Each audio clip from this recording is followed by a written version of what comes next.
Rizky dan Nadia amat jarang memperlihatkan kemesraan sebagai sepasang suami istri. Rizky bahkan sempat ingin melakukan tes DNA untuk membuktikan identitas asli anak Nadia.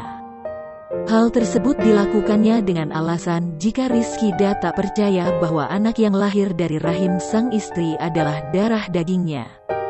Kabar beredar menyebut bahwa Rizky meragukan usia kandungan Nadia yang lebih tua dari usia pernikahan mereka.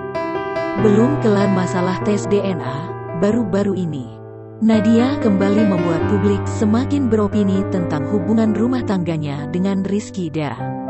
Tampak Nadia membagikan postingan galau mengenai usahanya yang sia-sia. Wanita yang baru melahirkan seorang putra pada tanggal 13 April lalu ini mengaku sudah lelah dan berniat pergi. Pada postingan sebelumnya, Nadia juga membagikan tentang trauma akan cinta dan ketakutan untuk melangkah ke depan. Kemudian ia juga percaya seseorang tersebut akan membuatnya bahagia.